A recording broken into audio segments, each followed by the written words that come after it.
جیسے میں اپنی اس ہاتھ کی ہتھیلی کو دیکھ رہا ہوں، اپنے اس ہاتھ کی ہتھیلی کو دیکھ رہا ہوں، اسی طرح میں پوری کائنات، پوری دنیا کو دیکھ رہا ہوں۔ سارا مسئلہ ہی حل فرما دیا۔ ہمارے ہاں لوگ پھنسے رہتے ہیں، اعتراضات ہوتے ہیں، حضور کے علم پر اعتراض ہو گیا جی حضور اگر یہ سنے ہیں، آپ نے بھی سنے ہوں گے، میں نے بھی کئی مطلب جی آپ کہتے ہیں جی حضور ہر جگہ حاضر و ناظر ہیں، تو معاذ اللہ یہ واش روم کے اندر بھی ہیں؟ یہ الٹے سوال، ایسے عجیب و غریب سوال۔ اللہ ایسے سوالوں سے پناہ عطا فرمائے، ایسی سوچ سے، ایسی فکر سے پناہ عطا فرمائے۔ نبی کریم صلی اللہ علیہ وسلم نے یہ ساری چیزیں وضاحت فرما دی، واضح فرما دی کہ میں دنیا کو کیسے دیکھ رہا ہوں، حاضر و ناظر کس اعتبار سے ہوں، جانتا کس اعتبار سے ہوں، کہ جس طرح یہ میری ہتھیلی ہے، حضور فرما رہے ہیں اب کیا کہیں گے، یہ میری ہتھیلی، آپ کی ہتھیلی آپ کے سامنے۔ کوئی کہہ سکتا ہے کہ میری ہتھیلی مجھ سے دور ہے؟ کوئی کہہ سکتا ہے میری ہتھیلی مجھ سے غائب ہے؟ کوئی کہہ سکتا ہے؟ یا یہ کوئی کہہ سکتا ہے کہ میں اس ہتھیلی کے اندر موجود ہوں؟ بات سمجھنے کی کوشش کریں۔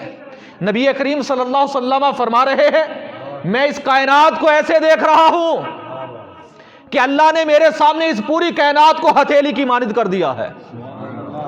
اس ہتھیلی کا کوئی حصہ مجھ سے دور نہیں ہے، سارا حصہ قریب ہے۔ اگر دوسرے اعتبار سے دیکھو تو میں اس میں موجود بھی نہیں ہوں، لیکن دور بھی نہیں ہوں، کیونکہ ہتھیلی میرا ہی حصہ ہے، ہتھیلی میرا ہی حصہ ہے۔ یہ کائنات، پوری کائنات نبی کریم صلی اللہ علیہ وسلم کے نور کا حصہ ہے۔ اس لیے ہم یہ نہیں کہہ سکتے کہ یہ کائنات حضور سے دور ہے یا حضور کائنات سے دور ہے، یہ سوال بے جا سوال ہے۔ نبی کریم صلی اللہ علیہ وسلم کے اس فرمان کو سمجھ لیں، سارے مسئلے آپ کے حل ہو جائیں گے۔ اگر کسی کو حوالہ چاہیے سند کے اعتبار سے، کسی کو حوالہ چاہیے کتاب کے اعتبار سے کہ حدیث صحیح نہ ہو اس کا میں ذمہ دار ہوں، کتاب صحیح نہ ہو اس کا ذمہ دار میں ہوں۔ نعرہ تکبیر، نعرہ رسالت، حیدری، شریف ملاد النبی، اہل سنت، جیو باجیو۔ حضور کا یہ فرمان اس کو دل و دماغ کے اندر جگہ دے دیں۔ نبی کریم صلی اللہ علیہ وسلم فرمان میں ایسے دیکھ رہا ہوں جیسے ہتھیلی ہے میری، اس پوری کائنات کو ہتھیلی کی طرح دیکھ رہا ہوں، پوری کائنات کو جانتا ہوں اس ہتھیلی کی طرح۔ نبی کریم صلی اللہ تعالی علیہ وسلم اس پوری کائنات کو دیکھ رہے ہیں، پوری کائنات کے تمام احوال کو ملاحظہ فرما رہے ہیں۔ یہ ہم اہل سنت و جماعت کا عقیدہ ہے، یہ اللہ تعالیٰ نے آپ کو ایسی ایک نورانیت عطا فرمائی ہے۔ ایک بخاری شریف کی روایت آپ کے گوش گزار کرتا چلوں کہ نبی کریم صلی اللہ علیہ وسلم نے فرمایا، حضرت ابن عباس راوی ہیں کہ نبی کریم صلی اللہ علیہ وسلم فرماتے ہیں کہ آپ علیہ الصلوۃ والسلام اللہ تعالیٰ کی بارگاہ میں دعا فرمایا کرتے تھے، وَقَانَ فِي دُعَائِهِ اللہم اجعل فی قلبی نورا۔ نبی کریم صلی اللہ علیہ وسلم یہ دعا فرما رہے ہیں اللہ تعالیٰ کی بارگاہ میں، اے میرے رب میرے دل کو نور بنا دے، میرے قلب کو، میرے دل کو نور کا بنا دے، وفی بصری نورا وفی سمعی نورا، اور میری آنکھوں میں بھی نور پیدا فرما دے، اور میری قوت سماعت کے اندر بھی نور شامل فرما دے، وعن یمینی نورا وعن یساری نورا وفوقی نورا وتحتی نورا وامامی نورا وخلفی نورا واجعل لی نورا۔ نبی کریم صلی اللہ علیہ وسلم نے فرمایا اے میرے رب میرے سیدھی جانب بھی نور فرما دے، میری الٹی جانب بھی نور فرما دے، میرے آگے بھی نور فرما دے، میرے پیچھے بھی نور فرما دے، میرے اوپر بھی نور ہو، میرے نیچے بھی نور ہو، حتیٰ کہ مجھے سارے کا سارا نور کا بنا دے۔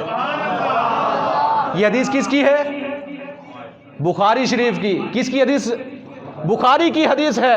اور میرے آقا علیہ الصلوۃ والسلام فرماتے ہیں، ایک اور حدیث ہے ترمذی شریف کی، میرے آقا علیہ الصلوۃ والسلام فرماتے ہیں میں نے اپنے رب سے جب بھی دعا مانگی ہے کبھی بھی میرے رب نے میری دعا کو رد نہیں فرمایا، ہمیشہ میرا رب میری دعا قبول فرماتا ہے، ہمیشہ میرا رب میری دعا قبول فرماتا ہے۔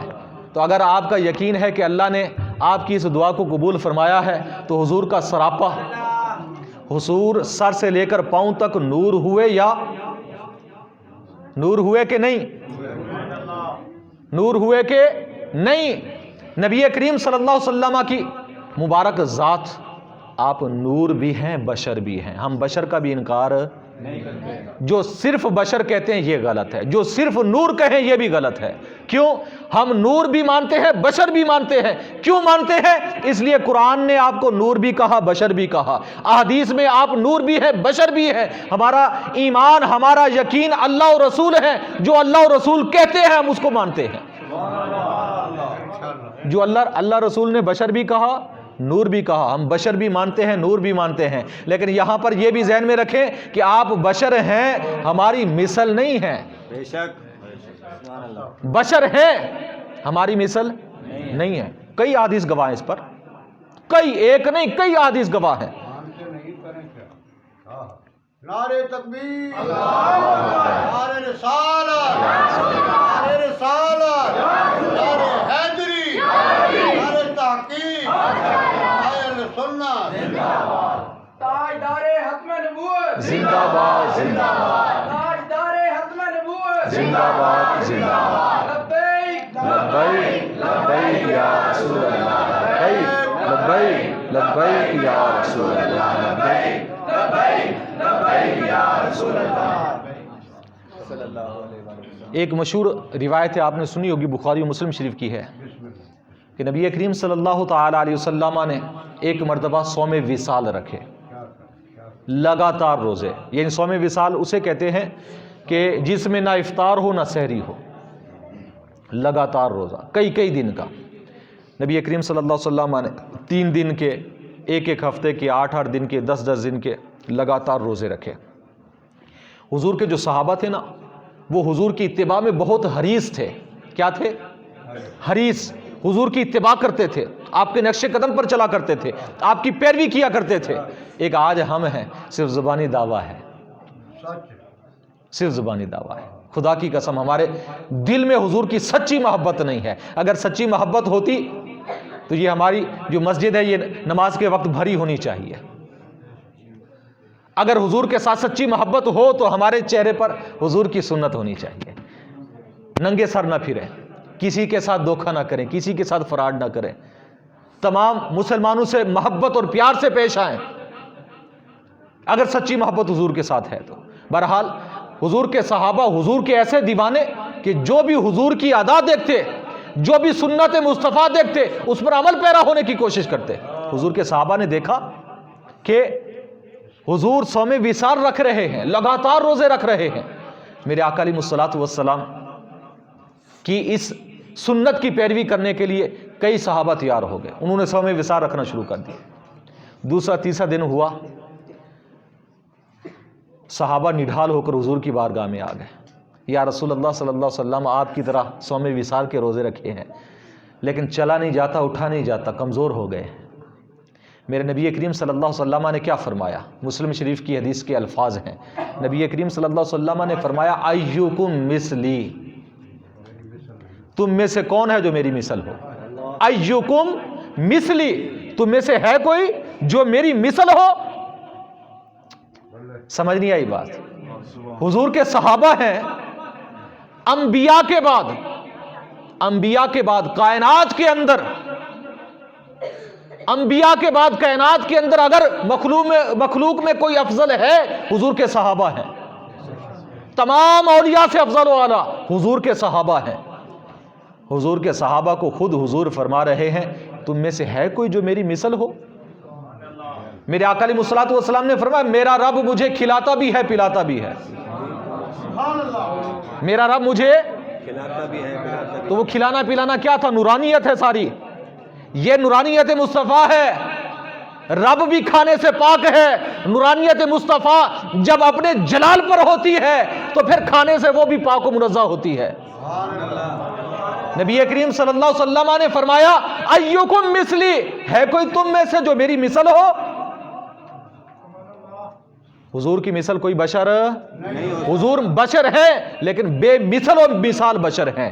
ایک اور حدیث مبارکہ ترمذی شریف کی ہے, میرے آقا علیہ الصلوۃ والسلام نے فرمایا, حدیثیں طویل ہیں لیکن میں ایک ایک جملہ آپ کو سنانا چاہتا ہوں. آپ علیہ الصلوۃ والسلام نے فرمایا, انی ارا ما لا ترون, جو میں دیکھتا ہوں تم نہیں دیکھتے, جو میں تم نہیں دیکھتے. میرا وقت کتنا ہے جناب؟ 10 منٹ اور. نبی کریم صلی اللہ علیہ وسلم نے فرمایا جو میں دیکھتا ہوں تم وہ نہیں دیکھتے. تو مثل کیسے ہوئے؟ جو حضور دیکھتے ہم وہ, جو نگاہ مصطفیٰ ہے وہ ہماری نگاہ. مثلیت کس چیز کی ہے؟ نبی کریم صلی اللہ علیہ وسلم فرماتے ہیں, مسلم شریف کی حدیث کے الفاظ ہیں, نبی کریم صلی اللہ علیہ وسلم نے فرمایا انی لست کہیاتکم, بے شک میں تمہاری شکل و صورت کی طرح نہیں ہوں. انی لست کہیاتکم, میں تمہاری طرح نہیں ہوں. جب حضور نے فرما دیا, مسلم شریف کے الفاظ ہیں, ہماری مثل ہوئے. پھر ایک اور حدیث کے اندر, یہ بھی ترمذی شریف کی حدیث پاک, نبی کریم صلی اللہ علیہ وسلم نے فرمایا انی اسمع ما لا تسمعون, جو میں سنتا ہوں وہ تم نہیں سن سکتے. جو میں سنتا ہوں وہ تم نہیں سن سکتے. اللہ نے تمہیں یہ طاقت نہیں دی. یہ ساری نورانیت ہے کہ آپ کی سماعت کے اندر بھی نورانیت, آپ کی بصارت کے اندر بھی نورانیت, آپ کا سراپا جو ہے آپ سر سے پاؤں تک لے کر پورے کے پورے نور ہیں. آپ کا جسم ظاہری اگر دیکھا جائے وہ بشر ہے, لیکن بے مثل و مثال بشر ہے, بے مثل و مثال بشر ہے. اور یہاں پر ایک اور بھی حدیث مبارکہ ذہن میں رکھیں. حضرت ابن عباس رضی اللہ تعالیٰ عنہ فرماتے ہیں, خصائص کبریٰ کے اندر علامہ سیوطی نے بھی اس روایت کو نقل کیا, اور علامہ عینی نے بخاری شریف کی شرح ہے عمدۃ القاری, اس کے اندر بھی نقل کیا ہے کہ حضرت ابن عباس فرماتے ہیں کانا رسول اللہ صلی اللہ علیہ وسلم یرا باللیل فی الظلمۃ کما یرا بالنہار من الضوء, کہ نبی کریم صلی اللہ علیہ وسلم کو اللہ نے یہ شان عطا فرمائی کہ نبی کریم صلی اللہ علیہ وسلم رات کے اندھیرے میں ایسے دیکھتے تھے جیسے دن کو دیکھتے ہیں.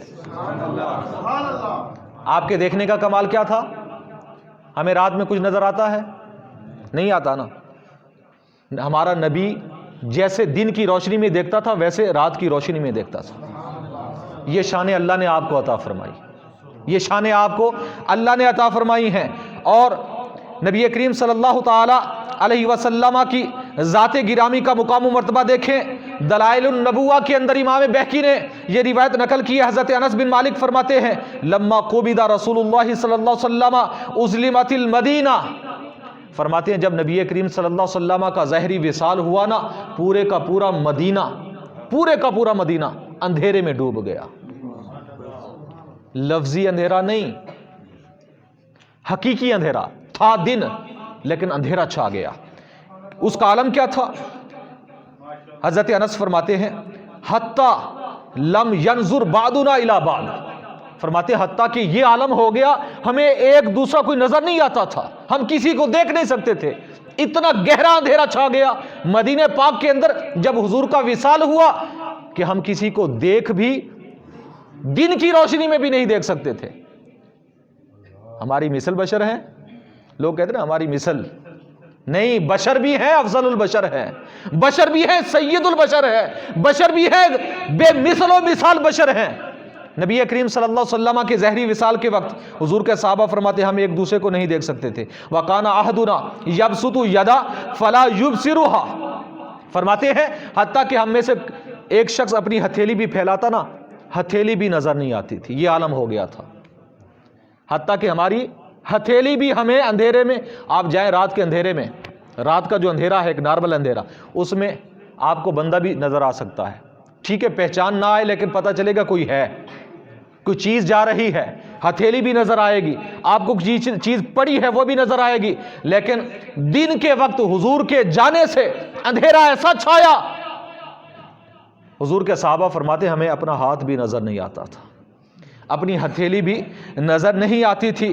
فرماتے فلما فرغنا من دفنی حتی انکرنا قلوبنا, حتیٰ کہ ہم نے نبی کریم صلی اللہ علیہ وسلم کی تدفین کی, تدفین کے بعد ہمارا دل اس بات پر مطمئن ہی نہیں ہو رہا تھا کہ حضور دنیا سے کوچ فرما گئے.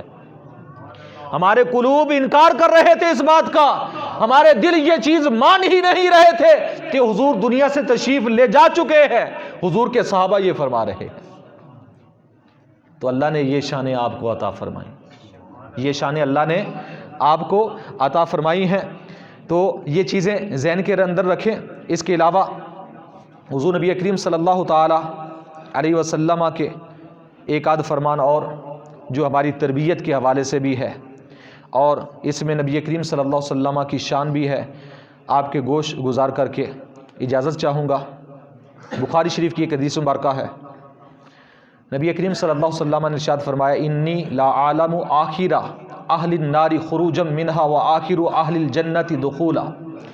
پیارے آقا علیہ الصلوۃ والسلام نے فرمایا اللہ نے مجھے اتنا عظیم علم عطا فرمایا ہے کہ میں جنت میں دخول کے اعتبار سے جو آخری ہے، اور جہنم سے نکلنے کے اعتبار سے اور جنت میں داخل ہونے کے اعتبار سے جو آخری بندہ ہے میں اسے بھی جانتا ہوں۔ یعنی نبی کریم صلی اللہ علیہ وسلم نے فرمایا میرے علم کا کمال یہ ہے تمام لوگوں کو جانتا ہوں، حتیٰ کہ جو آخری شخص جہنم سے نکل کر کئی ہزاروں سالوں کے بعد جہنم سے نکل کر جنت میں جائے گا، حضور فرماتے ہیں میں اسے بھی جانتا ہوں۔ اور اس کی کیفیت کیا ہے؟ یہاں پر شارحین کرام فرماتے ہیں کہ آخری شخص جو جہنم سے نکل کر جنت میں جائے گا نا، آخری شخص اپنی سزا بھگت کر، ہم ایک جملہ کہتے ہیں نا ایک نہ ایک دن مسلمان جنت میں جائیں گے جی، کہتے ہیں نا، وہ جس کے سینے میں رائی کے دانے کے برابر بھی ایمان ہے جنت میں جائے گا واقعی جائے گا، کوئی شک نہیں ہے۔ لیکن دوسری بات بھی ذہن میں رکھیں، اپنی سزا بھگتنے کے بعد، جہنم میں سزا بھگتنے کے بعد، یہ جو شخص آخری ہے نا جو جہنم سے نکل کر جنت میں جا رہا ہوگا، یہ کئی ہزار سال جہنم میں جلتا رہے گا، اس کے بعد جائے گا آخر میں۔ اس طرح کئی اور لوگ ہوں گے جو گناہگار کم ہیں جتنے، وہ اتنے جلدی جہنم سے پھر نکل جائیں گے۔ ہر شخص اپنے اعمال کے اعتبار سے جہنم سے نکلتا جائے گا، کوئی 1 سال کے بعد، کوئی 2 سال کے بعد، کوئی 5 سال، کوئی 100 سال کے بعد، کوئی ہزاروں سال کے بعد نکل کر جنت میں پھر جائیں گے اپنے ایمان کی قوت، اپنی ایمان کی طاقت کے مطابق۔ ہم تو ایک ہی جملہ کہہ دیتے جی تھوڑا جب ایمان ہے تو جائیں گے نا، جائیں گے، اس میں شک نہیں ہے، لیکن اگر ایمان کمزور ہے تو پہلے جہنم میں بھی جانا پڑے گا۔ ہمارے جسموں کے اندر اتنی طاقت ہے کہ جہنم کا عذاب سہل ہے۔ نبی کریم صلی اللہ علیہ وسلم کیا فرما رہے ہیں کہ آخری شخص جو جنت میں جائے گا جہنم سے نکل کر، فرماتے ہیں راجلون یخرج من النار حبوا، جہنم سے جو آخری شخص نکلے گا اس کی حالت یہ ہوگی کہ وہ چل نہیں سکے گا، چل نہیں سکے گا، اپنی سرین کے بل گھسٹ کر باہر نکلے گا۔ جیسا یہ چھوٹے بچے بھی بسا اوقات گھسیٹیاں کرتے ہیں نا، وہ حالت ہوگی۔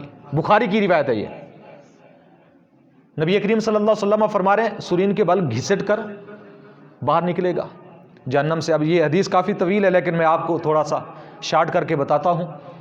حتیٰ کہ جیسے ہی وہ باہر آئے گا نا، اللہ تعالیٰ فرمائے گا جائے جنت میں جا، تیرے لیے جنت میں بہت ساری جگہ ہے، جا جنت میں داخل ہو جا۔ جنت میں جب وہ جانے لگے گا نا وہ شخص، حدیث کے جو الفاظ ہیں نبی کریم صلی اللہ علیہ وسلم فرماتے اللہ تعالیٰ خود اس کے دل کے اندر یہ بات ڈال دے گا کہ جنت تو بھر چکی ہے۔ وہ کہے گا اے باری تعالیٰ جنت تو بھر چکی ہے، میرے جانے کی جگہ ہی نہیں ہے، جنت میں تو جگہ ہی باقی نہیں ہے۔ اللہ تعالیٰ دوسری مرتبہ فرمائے گا جا جا جنت میں چلا جا۔ یعنی پورا واقعہ حضور بتا رہے ہیں، حضور سب کچھ جانتے ہیں۔ آپ علیہ الصلوۃ والسلام فرما رہے ہیں اللہ تعالیٰ دوسری مرتبہ فرمائے گا، دوسری مرتبہ پھر وہ عرض کرے گا اے باری تعالیٰ جنت تو بھر چکی ہے، جنت میں تو جگہ ہی باقی نہیں ہے، جنت میں تو جگہ ہی باقی نہیں ہے۔ حتیٰ کہ پھر وہ لوٹ آئے گا۔ اب تیسری مرتبہ پھر اللہ تعالیٰ حکم فرمائے گا جا جنت میں چلا جا، جنت میں داخل ہو جا۔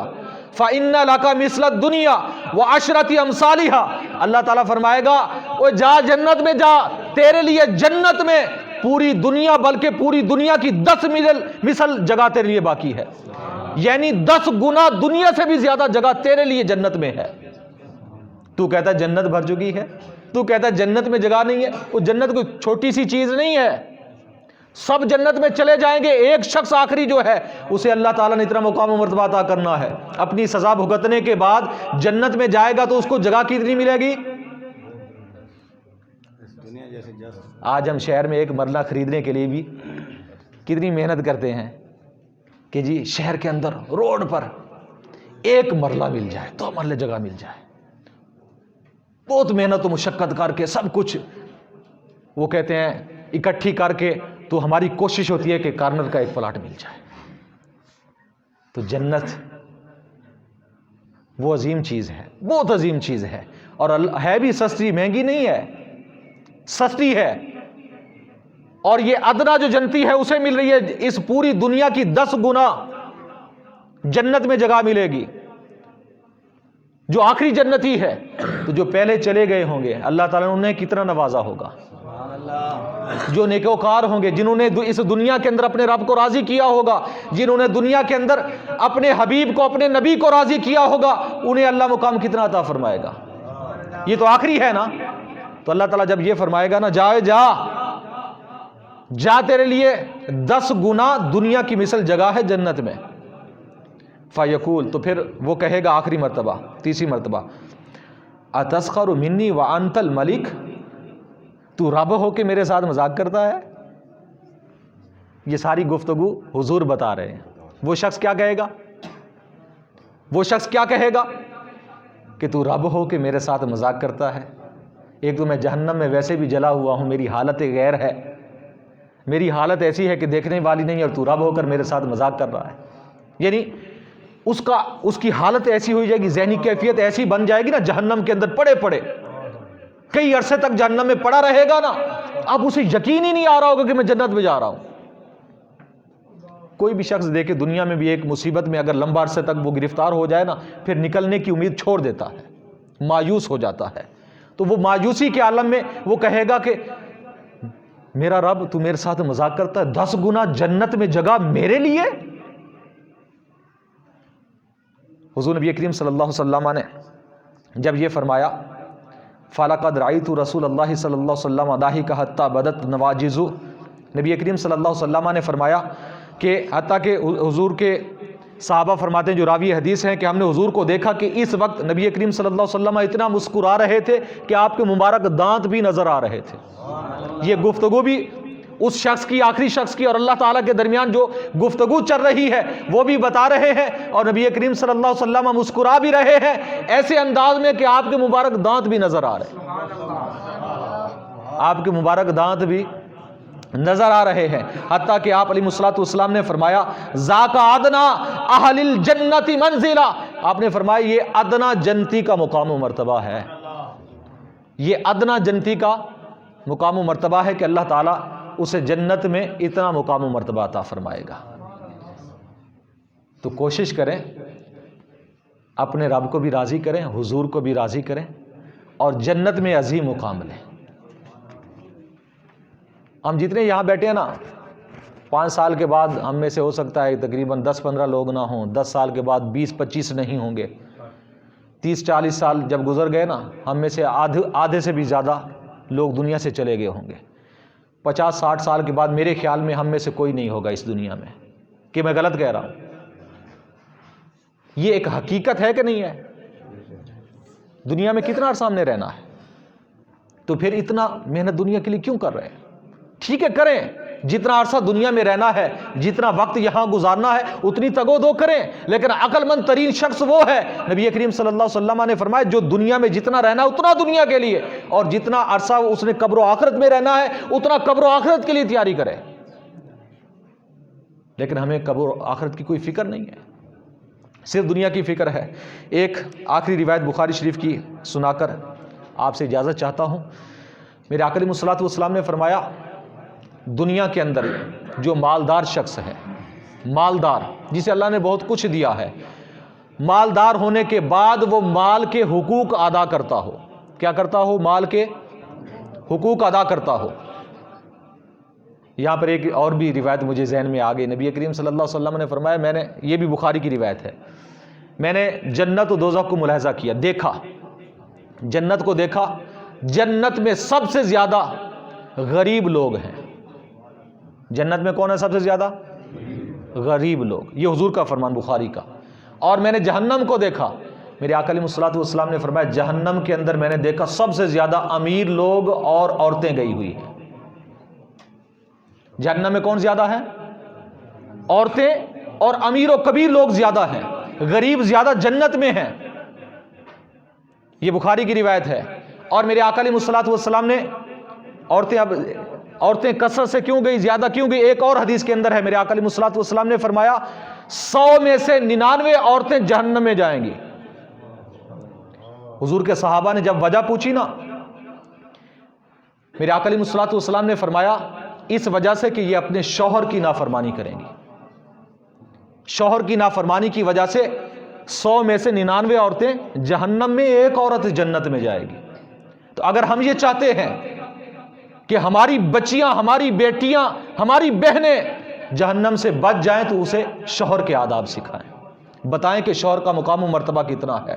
اس کائنات کے اندر سب سے پہلے مقام و مرتبہ خدا کا ہے، خدا کے بعد رسول کا ہے، اس کے بعد عورت پر سب سے بڑا مقام و مرتبہ وہ خامد کا ہے، وہ شوہر کا ہے۔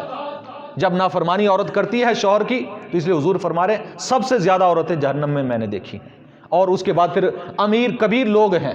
اور فرمایا آپ علیہ الصلوۃ والسلام نے، جو روایت میں آپ کو سنا رہا تھا، کہ مالدار شخص جو مال کے حقوق دیتا ہے، جو نہیں دیتا وہ تو سیدھا جائے گا جہنم میں، جو مال کے حقوق ادا کرتا ہے، میرے آقا علیہ الصلوۃ والسلام کا فرمان ہے وہ جنت میں جائے گا، لیکن غریب سے 500 سال بعد میں جنت میں جائے گا۔ 500 سال پہلے غریب جنت میں چلا جائے گا اور یہ حساب و کتاب 500 سال تک دیتا رہے گا، اس کے بعد جنت میں جائے گا۔ یعنی یہ وہ امیر و کبیر، وہ دولت مند شخص جو مال کے حقوق ادا کرتا ہے، زکوٰۃ بھی دیتا ہے، رشتہ داروں کے بھی حقوق ادا کرتا ہے، دوست و احباب کے بھی حقوق ادا کرتا ہے، یعنی جس جگہ خرچ کرنے کا اللہ رسول نے حکم دیا ہے اس جگہ پر خرچ کرتا ہے، تو پھر بھی وہ جنت میں 500 سال بعد میں غریب سے جائے گا۔ تو پھر غریب چنگے کے تو ایسی دولت کس کام کی جو آخرت میں بھی دھوکہ دے، دنیا میں بھی دھوکہ دے۔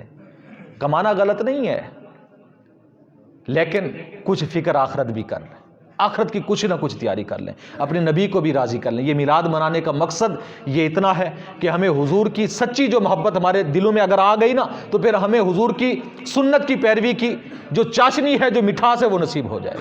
اس لیے اپنا تعلق مسجدوں کے ساتھ، علماء کے ساتھ، قرآن کے ساتھ، دین کے ساتھ جوڑ لیں، تو یہ وہ چیزیں ہیں کہ جو آپ کو جنت کا راستہ بتائیں گی۔ اللہ تعالیٰ کی بارگاہ میں دعا ہے کہ نبی کریم صلی اللہ علیہ وسلم کے وسیلہ سے ہم سب کو دین کی صحیح